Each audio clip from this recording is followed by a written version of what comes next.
Loh kula itu karena hidup dengan istri saya sama anak saya. Jadi yang ngurus anak saya sendiri. Jarang kula ngurus dalam jarang. Ya, memang saya punya standar pakai kitab-kitab kados hikam. Saya ini merasa hidup di dunia itu sendiri. Sampeyan tak warai la Allah kana kotar. Imam yang ngarang hikam itu punya resep supaya kamu seneng terus. Liyakil lama tafrahu bihi, mesti yakil lama tahzanu bihi. Usahakan sedikit sekali apa yang bikin kamu seneng, maka akan sedikit sekali yang bikin kamu susah. Jadi misalnya kula nih, jadi kiai misalnya cari wong ya kula kiai wong alim, jelas nak ngalime ngalim, nak kiai rapati ya, nak ngalime jelas. Tapi nak kiai rapati, nah kan kiai tapi ra ngalim. Nah kula nak darani wong alim malah muni ya jelas. Nak kiai rapati ya, kula rapati nurut tapi aturan masyarakat rapati napa. Nah sampean kiai tapi ora napa ngalim. Ya beda. Enggak, ini memang bedanya jauh. Ya mungkin lebih kiai sampean cara derdek-derdek donga meyakinkan sampean. Tapi cara artine donga piye paham kula. Lha boten iki nyata, sampe rasa tersinggung. Napa barang-barang napa? Nyata. Nah, kula sering ditakoki kiai-kiai masalah. Resepnya apa ini? Konjinan rata susah, dal kita rata wiridan, rata mohon sisip. Resepnya ilmu itu gini kata hikam. Ulama yang kayak hikam tuh pernah ngarang kitab tuh saking syukurnya, entah saking angkuhnya, terserah ngomentari. Kamu harus yakin bahwa di sisa hidup Anda itu tidak akan maksiat lagi. Sehingga kalau kamu ditakdir maksiat, anggap saja akhlu maksiatin kudirat alika. Anggap itu yang terakhir. Siapa yang menganggap mohal bahwa dia tidak akan dosa sampai mati, berarti menganggap Tuhan itu lemah. Karena cara berpikir kita kan bayangkan hidup itu 40 tahun lagi. Misalnya saya sekarang umur 40, bayangkan umur kadang 4 tahun meneh. Sampean misalnya umur selawe, bayangkan selawe tahun meneh. Sehingga menganggap dalam durasi selawe tahun kok orang maksiat kan mohal. Apalagi sampai sudah tahu maksiat itu bakat tempah. Ya maksiat ya kelas-kelasan, nak bikin pacaran. Nak wong iso mau mah yo nakal, nak sing setengah soleh ya berbau proposal ya sesuai kontaknya dhewe-dhewe. Itu kan urusan masing-masing. ya itu kan urusan masing. Moe wakisabu ala wong ngono ora ana sing roh wakisabu. Ala. Ngrobongan wali songo, mbok kangen wali songo, mbok golek selisih wawahu napa? Alam. Sing roh pangeran tiap. Mbok kangen wali, mbok golek selisih margin. Niku pokoke wawahu napa? Ya itu kan urusan jenengan mbek pangeran, mboten urusan kula. Tapi tetap saya sebagai ulama mengingatkan, niat itu ditoto. Begini, ulama dulu tuh ngitung hidup itu hanya 2 menit 2 detik. Sehingga dia ya gampang saja. Kayak imam, kayak kanjeng Nabi itu, ya Rasulullah kenapa tidak menyediakan makan untuk besok? Loh, saya itu tidak yakin kalau hidup saya sampai besok. Ya sudah begitu cara, ya sudah tenang saja. Kalau sampean kan bayangkan hidup 4 tahun lagi, 5 tahun lagi, sehingga arah mangan ya wedi tenan. Padahal bolak-balik zaman cilik arah mangan tetep wedi. Jadi cara berpikir Nabi itu begitu. Begitu juga cara pikir sahabat, cara pikir ulama-ulama yang waras itu begitu. Loh, saya itu pernah melarat di Jogja zaman pertama merantau itu. Kalau nanti saya bilang, Gus kok tidak punya beras nggak? Tapi apa yakin nak sesuk urip paling. Kue buta mangan sesuk, anak sesuk ijek nopo? Cara berpikir ulama itu begitu. Sehingga melihat maksiat juga gitu. Alhamdulillah aku ijek urip 1 detik, 2 detik, 2 menit. Sehingga hidup. Dan itu sudah cukup untuk lafadzkan la ilaha illallah. Makanya kata ngarang hikam, betapa murahnya Allah. Surga itu hanya bisa dibeli dengan 2 menit. Karena surga itu senilai la ilaha illallah. Miftahul jannah la ilaha illallah. Itu cukup 1 menit. Berarti surga itu regane mau 1 menit. Dan karena dia nganggap hidup itu 1 menit ke depan la ilaha illallah, ya sudah. Dia ngitungnya hidup itu per menit. Kalau sampean kan enggak, per 10 tahun, per 20 tahun. Sehingga kriminal betul, cara pandang sampean itu kriminal betul. Sehingga bayang kudu di duwe, kudu di bojo, nak kiai kudu di pengaruh. Nah kalau saya enggak. Saya meskipun tidak sehebat itu, tapi mewarisi keilmuan mereka. Jadi misalnya saya jadi ulama, itu bayang di santri musito. Islam pokoknya ke Ahmadiyah ya gitu saja. Ya pokoknya ya sudah gitu. Orang bayangno santri sing pampinan takwa khusyuk salam tempel demen gelo, demen apa? Lo tanyakan santri-santri saya itu mungkin belum pernah nyuri istri saya bikin kopi. Bisa dihitung. Karena saya itu sederhana saja. Misalnya saya pergi dari Jogja, ini yang nyata saya alami. Bayangno bojo gue semaca, gawekno kopi, bukakno lawang malah kecewa. Seperti umumnya orang kan gitu. Semerantau ada-ada bayangno bojo gue nyuambut, digawekno kopi, digodhogno banyu hangat teman, bareng teko bojone wangep kukur-kukur. Karena tarifnya dia ideal, maka mudah kecewa kalau itu tidak terjadi. Nak kula mboten, sebayangno kaya Jogja ibu bojoku cek uta Islam, nak salat 5 bulan ya sudah gitu saja. Pakai standar-standar yang minimalis. Saya dari rumah bangun sampai ngaji ya, pokoknya melek, ya sudah nak salat demadem napa, mulane sudah gitu saja. Andai kan saya pakai standar maksimal, maka akan mudah kecewa. Rasulullah juga begitu. Rasulullah itu ngadepi Sayyidah Aisyah, itu ya begitu, ngadepi Hasan Husain. Sehingga tidak ada cerita Nabi mudah kecewa betul. Karena Nabi bayangkan anak istrinya itu ya minimalis sekali, urusan dunia loh maksudnya minimalis sekali. Misalnya Nabi pagi-pagi tanya, ya Aisyah apa ada sarapan? Enggak ya Rasulullah, ya idzan asumu, kalau itu saya puasa. Kalau sampean usul-usul lah digekno kopi wong wedok opo, itu kan repot. Muni-muni itibak sunnah Rasul tapi tidak pernah sampean mendekati sunnah nopo Rasul. Sehingga ya tenang saja Nabi. Saya tuh alhamdulillah bisa niru dalam gitu-gitu tuh bisa.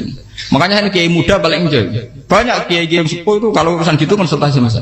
Gus resep apa kain? Ini kalau resep era dekarep apa? Juga saya tidak pernah bayangkan apa tanggaku seneng aku atau orang sing ngaji aku kecil itu tidak pernah bayangkan. Sampai itu kan makhluk, tidak penting. Kecewa tidak kecewa itu tidak benar. Saya itu orang alim, ngerti ini warido kamat lubi, ora warido kum. Yang tak gulai ridane pengiran, ridane sing ngaji, ridane konsumen. Itu apa? Makhluk tidak penting. Itu harus dilatih. Harus apa? Sehingga orang tuh kalau biasa sholat, maksudnya biasa takluk be Allah, mesti la Allah katardo, mesti gampang puas. Karena dia iktifak ngalap cukup be Allah Subhanahu wa ta'ala. Saya sebagai manusia juga sering ditangisi istri. Misalnya saya sering ke Jogja sendirian. Nak ninggalan nopo, ninggalan ibu milih pengiran. Misalnya mati ninggalan, ya paling aku mau ngapes nih suara. Paling uang nangis gue kegiatan. Tak kayak gue. Bukan apa. Ingin saya bahwa konstitusi ulama itu masih iktimat Allah. Kalau kita kan enggak. Cara berpikir kita ngaji itu ideal sing ono podium, sing ngaji kelaminan takwa kabeh, ketunan kaji kabeh, ndiluk kabeh. Kita akan pakai standar-standar yang dengan asumsi kita. Padahal Nabi zaman sugeng al iman hahuna wa yusiru ila qalbihi sadrihi salah. Iman itu urusan hati. Komitmen sampean be Allah Subhanahu wa taala. Nah ini resepnya. Makanya kata hikam liyakillah mata frohubi, mesti yakinlah mata syaribi. Sedikitlah kamu gembira dengan satu hal, nanti akan sedikit kamu yang kecil. Artinya misalnya kados kula sebagai ulama seneng kula nu kok ijek iman. Ya nggak kayak wong awam. Ya sudah gitu. Jadi misalnya suatu saat kula jatuh, yang ngaji saya gak semeneng dadi kupeding. Wong sing seneng kula bubar kabeh. Kula ora susah, miskola darah bener. Gus saiki jenengan ora sing seneng. Ya tenang saja. Sing ora seneng makhluk ora jelas. Dan status mereka tetap la yadurru wa la yang. Ini harus dilatih. Sehingga Nabi itu ya meskipun beliau itu perang, sahabatnya meninggal, ya tenang saja. Nabi cara berpikir yang meninggal mereka mati syahid, yang masih hidup dianggap berpotensi melakukan kebaikan. Sama tak warai resep-resep dari Rasulullah Shallallahu Alaihi Wasallam. Saya ini sebetulnya memaksa, menjelaskan ini maksa, karena saya inginnya jadi ulama yang kayak umumnya orang, tidak ideal lama. Tapi kan saya ditekdir ilmunya itu ideal, jadi terpaksa saya jelaskan. Tapi kalau perilaku saya tidak akan ideal. Soalnya ngawur, saake mari Ghafuri pengiran nganggur bolak-balik cerita. Ada seorang wali, karena dia wali itu doa di multazam, ya Allah saya ini minta satu hal. Karena dia wali maka tidak minta uang, tidak minta jabatan, minta engkau takdir saya tidak pernah maksiat. Itu kan bagus sekali, minta doa ditakdir gak maksiat kan ada. Dari pengiran malah Syafi'i. Fa'ena ada ghufran. Karena tahu maksiat malah sifat ghafurku tak ada kok endi. Gamane pengiran kan sifat ghafurku rak nganggur. Malah tidak ada orang selain Nabi kecuali ditakdir tahu maksiat. Dan sifat ghafuri pengiran efektif. Apa? Lara sampean kan ghafure mbok nggo kabeh. Dadi karek sadidul ikop. Karena maksiate sampean sering. Jadi sifat ghafure wis berlaku aktif. Saya karek nunggu sifat sadidul ikop. Paham ya?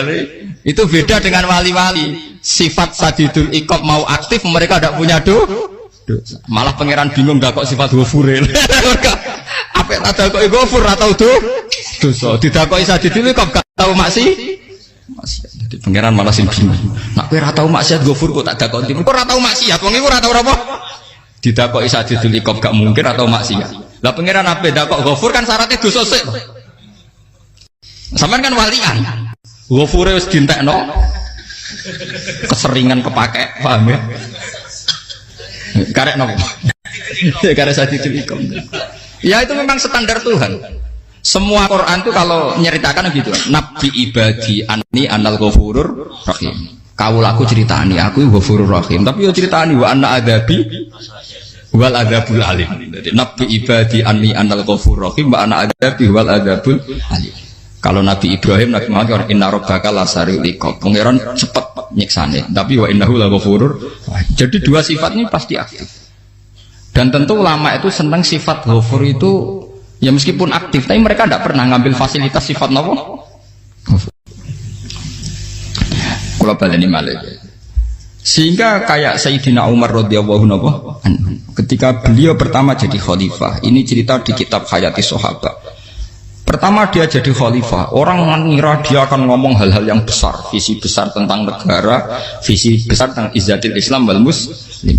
Tapi ketika Umar pertama pidato begini, ayuhal muslimun ayuhan nas, ana, dari kata Sayyidina Umar, ana hulamun min bani Mahsud, akulu min kholati, saya ini pemuda dari Bani Mahsud.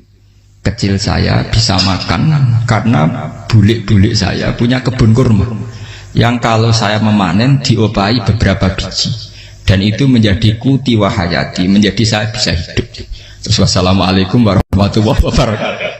Orang itu penasaran semua. Orang jadi khalifah pertama dibenem jadi amirul mukminin, pidatonya ngenang masa kecilnya ra kelar mangan, kelare mangan mergo buruh bulike, paham ya?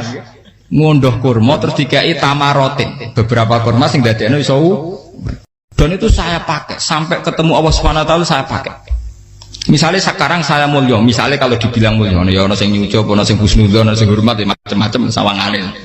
Itu bodoh sekali kalau saya menikmati itu, bodoh sekali. Paling banter nikmati dicucup, dihormati itu apa? Tapi kalau nikmatnya bisa makan saat itu tuh nyawa. SBY jadi presiden prestasi, Gus Dur jadi presiden prestasi, tapi umpama presiden tetap mangan. Prestasi tertinggi ada bisa makan selisat dirumki gojo-gonyo. Makanya Umar mengingatkan, sebetulnya nikmat tertinggi saya itu tidak saat saya jadi khalifah, saat itu kok aku iso mangan, coro gak aku mati. Paham ya? Jadi itu luar biasa. Kita ini kan menjadi angkuh karena ngitung nikmat itu yang besar-besar, punya prestasi, punya. Kalau saya enggak ngitung nikmat ya kelar mangan gak mati, kan gampang. Sehingga saya tidak mudah kecewa karena tarifnya minimalis, gak gampang apa? Jadi misalnya kalau kapan-kapan kok berhubung, Gus ini ki Tuhan rasanya jangan ngeten-ngeten. Oh makhluk itu ya gak apa-apa. Kalau di status kiai kan seakan-akan ngomongnya sakral, seakan-akan mandi. Tapi nak tak status, oh makhluk itu ngomong ngono ya sudah kan. Menjadi kan sudah distatuskan sebagai apa? Makhluk. Tentu makhluk statusnya la yadurru wala yanfa. Di sini ini penting. Orang-orang ahli tauhid tentu tidak punya kesusahan.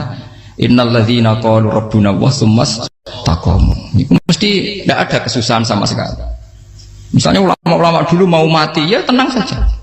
Mati kedua itu mati paling menantang ya, menyenangkan sekali. Karena mati yang seru itu mati zaman Al-Adam. Misalnya saya kelahiran tahun 70. Tahun 40-50 kan belum ada saya. Itu mati yang sejati karena Al-Adam. Kenapa? Al-Adam tidak ada. Mati yang nanti itu mati yang petualangan, karena saya mati setelah menyaksikan kekuasaan Allah, setelah husnudzon sama Allah, sehingga mati yang menuruti kerinduan akan ketemu sang kekasih. Makanya Jalaluddin Ar-Rumi ketika mau meninggal dan orang-orang muridnya nangis, dia marah-marah. Hei murid-muridku, betapa bodohnya engkau. Saat kayak ini yang saya tunggu, saya sudah menyesal berusaha mbak Allah dat tak senang. Aku kecewa waktu makhluk-makhluk koyo kowe. Saiki wis wayahe aku goleki kholik dat tak senengi malah mbok tangi. Cek bodone kowe. Saat-saat sing tenteni malah mbok tantang. Betapa aku lamanya menunggu kematian ini. Mergo hidup itu keterpisahanku mbek Allah, kemen ketemu kowe. Mulane Jalaluddin Rumilah yang mengistilahkan mati itu malam pengantin. Makanya fal'an awanus dirok minkum wa awan wisol habibi. Ini saat yang indah karena ketemu dengan berpisah dari makhluk-makhluk yang tidak penting menuju sama Habibi kekasihku. Jadi dia misalkan mati itu malam pengantin. Semenjak istilah itu populer sehingga di Jawa ana ngipi dadi nganten takwilane mati. Itu filosofi sufi, ya filosofi napa? Lah niku tenan. Begitu juga sahabat-sahabat dulu. Bilal mau meninggal, anaknya udah nangis. Bilal lagu ya. Ditanya sama anaknya, kenapa anak-anak kamu nangis? Dan jenengan badhe kapundhut. Aku malah seneng nang mati. Hudan nalqal akhibah Muhammadan wa hisbah. Aku nak urip ketemune mbek kowe terus. Malah nak mati ketemu Nabi Muhammad. Hudan nalqal akhibah Muhammadan wa hisbah. Nah, dengan cara pandang begitu maka hidup itu enjoy saja. Ya saya sebenarnya keberatan pakai kelas ini, keberatan karena saya harus ngulang sampean-sampean. Ya makanya potensi kayak saya tentu mengurangi jadwal ketemu. Makanya saya mohon kalau tidak penting itu jangan sungkan. Anggap saja itu bagian dari hormat saya. Ya minimal sampai misalnya di dua saya ketahui gue jajan pentolan enam lah apa mau kesuwan bareng malah repot. Bos ganggu uang anak peleleran pak. Nah misalnya sampai kepen takok hukum, uang nak pinter, hukumnya takokan ya ringan, takok kita tanggam paling bisa. Karena pertanyaan yang ringan tentu ya ringan-ringan saja kan. Gak perlu kiai kali sampai rasa GR. Kalau pertanyaannya angel Gus gak ada sing iso jawab. Uang nak ralim tahke, ku pertanyaannya ya ora patimu tuh. Iku wis kangelan ngoten. Ini mboten ngenyek tapi padha enak. Podo apa? Makanya kalau latih. Jadi hikam sendiri itu ada manhaj, ada metode. Kalau orang supaya tardo, liyakil lama tafrohubi, yakil lama tahsen. Anak saya itu kalau habis main pulang, itu saya senengnya pol. Istri saya pernah jangan. Gus, anak mulai senengnya. Dek biro-biro, anak-anakku mulai nih ngomahku. Misalnya terus biasa. Saya terus anakku lo main mulai itu seneng. Biro-biro anakku mulai nih ngomahku. Dipanggil anak saya bapak itu senangnya tak boleh. Biro-biro ada saya manggil bapak. Jadi saya pakai standar minimalis sekali. Saya tidak pernah pakai tarif dia anak yang ideal dihormati orang. Sebenarnya anakku sujud nih pangeran, ngerti pentingnya mau tasbih. Makanya anak saya tak namakan tasbih semua. Itu ya sudah. Saya tidak pernah bayangkan anak saya jadi kayak besar dihormati juga. Mari gampang kecil. Ya sekolah kan Sayyidina Umar. Saya pemuda dari Bani Mahzum. Yang kecilnya bisa makan karena buruh bulikku. Akal tuh tamarot itu. Wah itu saya baca tuh nangis betul. Betapa hebatnya Sayyidina Umar. Mengingatkan ulang bahwa nikmat tertinggi itu ya makan karena makan kaitannya nyawa. Orang jadi bupati enggak jadi bupati tetap makan. Jadi kalau ngatain saya tarifnya minimalis sekali. Nah, kalau orang sudah makan gitu lah Allah kata mudah sekali. Tapi kalau sampai tarifnya ideal harus dia mobil kudu sangune akeh. Mosok gue mobil gak sanggup akeh. Barang gue sanggup akeh kudu gue penderek. Mosok kere lu juga kok tanpa penderek. Nang penderek maju. Mosok ora kena dikeloli jadi malah repot. Akhirnya gue wong ayu. Arep selingkuh dijari sing itu perkara meneh. Mau ruwet nuruti tahapan-tahapan duniawi makanya resep kalau ingin itu kon sholat, maksudnya sholat itu dihayati secara tauhid ya, dihayati secara tauhid. Misalnya inna sholati wa nusuki wa mahyaya wa mamati lillahi rabbil alamin. Itu akan pasti Allah kata pasti mudah melihat alam ini ridho.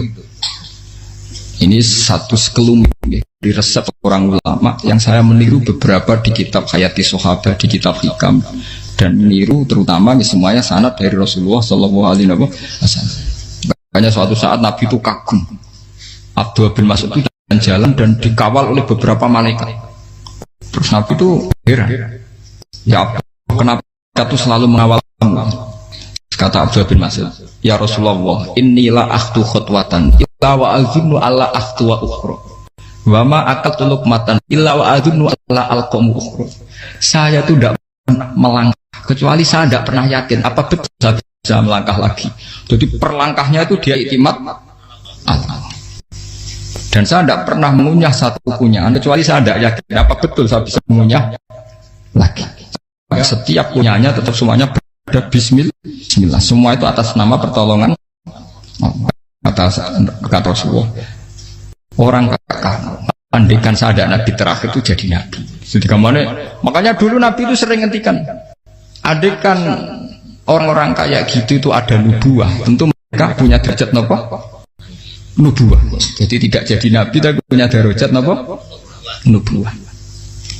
Lah orang yang cara berpikir gitu tentu tidak khawatir apa yang hilang dari dirinya karena dia berkontrak dengan Tuhan hanya per menit per detik. Jika mempunyai resep al-mu'min yusiru sana Allah ayakuna li nafsi zakiron. Seorang mukmin yang sejati tentu kontaknya dengan Allah Subhanahu wa taala dan dia tidak pernah ingat dirinya sendiri. Kayak sampean pas umat tapiil, Allahu akbar, Allah Maha besar, subhanak. Selalu ana wong ngrasani lali termasuk lali utange barang iku. Tapi yang jelas kan menjadi enjoy dengan dirinya sendiri. Paham ya? Menjadi enjoy dengan dirinya karena dia tidak sering punya kontrak dengan makhluk. Nah ini maksudnya Allah kau janganlah Allah kata kamu pandang apa nak sholat terus kabul kajar apa nak sholat terus untuk duit ya ber karena cara pikir iso aja nak duit ya. Dan ini resep ya, dan resep ini dari ulama-ulama yang istinad ila Rasulillah Shallallahu Alaihi Wasallam. Karena kalau Nabi itu memang cara pandang. Aisyah itu pernah ditanya, ya Aisyah, saya ini ingin makan apa yang dari sahabat ini masih. Wah ya Rasulullah sudah habis karena tak kasihkan tetangga. Itu Nabi tidak marah-marah malah bilang, kamu benar Aisyah. Biru yang kamu kasihkan tuh yang masih. Kau nak daging dipangan dewe kadang nuruti nafsu. Nak dikekno wong sudah kau nuruti perintah pengen. Jadi kanjeng Nabi beneran Aisyah dagingnya ijek. Mau kalau nanti yang malah ijek, sing bogo sudah kau malah sing ijek. Cara berpikir Nabi itu begitu. Tapi tahu-tahu disederhanakan sunnah Nabi ya serbanan. Lah itu kan ya memang itu bagian dari sunnah Nabi, tapi sunnah seharga 10.000. Paham ya? Ya monggo mawon sampean sunnah Nabi serbanan gitu, tapi itu sunnah yang bisa dibeli dengan murah. Hakikatnya sunnah Nabi itu rata-rata bentuknya perilaku. Napa? Sampeyan delok dawuh Aisyah tengene tiba berjanji, kana khuluquhul Qur'an wa shimatuhul ghufran yansahu lil insan wa yafsahu fil ihsan wa ya'fu 'anil dzambi idza kana fi haqqihi wa sababi. Kana khuluquhul Qur'an, Nabi ku akhlak dasare wis kok Quran plek. Urusane akhlak. Wa shimatuhul ghufran, ciri utama sifatnya Nabi gampang nyepuro. Yansahu lil insan. Dan Nabi punya niat baik pada seluruh manusia. Wa yafsahu fil ihsan, sering melakukan ihsan. Lah nek sunah Nabi ngoten kan luwih sering kula Quran ya wis hafal mulang. Wasimatu ghufran kula gampang nyepur sampean ngaji angop ora tau tamu. Yang sahulil insan kula bedina nek tiyang mulang. Wa yafsahu fil ihsan tak gampang. Kula mulang ora tau. Itu sakmene kudu podium kudu wong dilo ya ora. Pokoke akhir kiamat dia ya madhep mulon ya sudah. Loh itu kan dawuh Aisyah ketika ditanya kaifa kana khuluqu Rasulillah, dan itu semua dijawab oleh ahwal, oleh sebuah perilaku. Tidak ada Aisyah jawab nganggo atribut. Oh Nabi itu jubahan serbanan, tidak ada itu.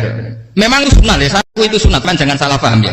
Tapi itu sunnah yang tidak dijawab oleh Aisyah. Sunnah yang sampean jawab sendiri, paham? Aisyah yang istrinya Rasulullah ketika ditanya kaifa kana khuluqu Rasulillah, beliau jawab kana khuluquhul Qur'an wa simatuhul ghufran yansahu lil insan wa yafsahu fil ihsan. Semuanya akhwal wa ya'fu 'anil dzambi idza kana fi haqqihi wa sababi wa idza dia haqqu wa lam yakun li ahadi marra'ahu badihatan haba wa idza ta'ahul miskinu ajaba yaqulul haqqa walau kana murra wa la yutmiru lil muslimin bisaw wala. Semuanya itu akhwal, satu perilaku sosial. Saya mengakui kalau serbanan sunnah, ya saya ngakui. Tapi sunnah plus karena saya mewakili yang akhwal tadi, yang apa? Lah mungkin untuk sampeyan, monggo kalau untuk ngisi sunnah. Tapi mbok ya adil itu. Ini bukan kritik mboten nggih. Yang meyakini serban sunat kan sudah banyak dan itu bagus. Tapi cobalah juga meyakini ahwalu Rasulillah. Makanya mansana sunnatan itu rata-rata ulama maknani siapa yang ikut sunnahnya Nabi. Rata-rata ulama nafsir ahwalu Rasulillah wa af'alu. perilaku sosial Rasul. Makanya terusannya wa idza ja'ahul miskinu ajabah. Kalau dipanggil orang miskin ya datang.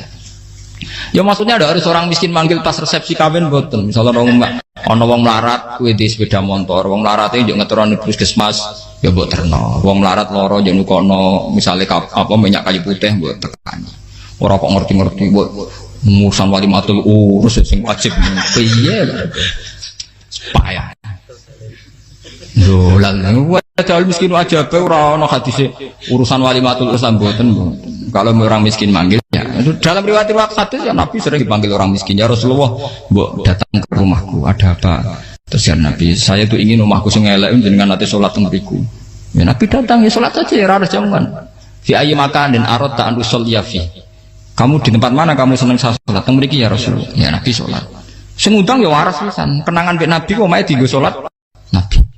Ampean tahu tanggung kiai pun sholat. Kon promosekno anakmu iku paham. Kiai dongakno ke kersane ketampi PNS. Padahal kiai ini dhewe anake ra PNS.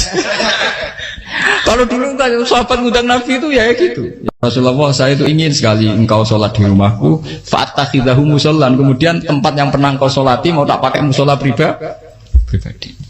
Makanya masjid kiblat itu rumahnya sahabat. Karena dulu Nabi pernah sholat di satu tempat.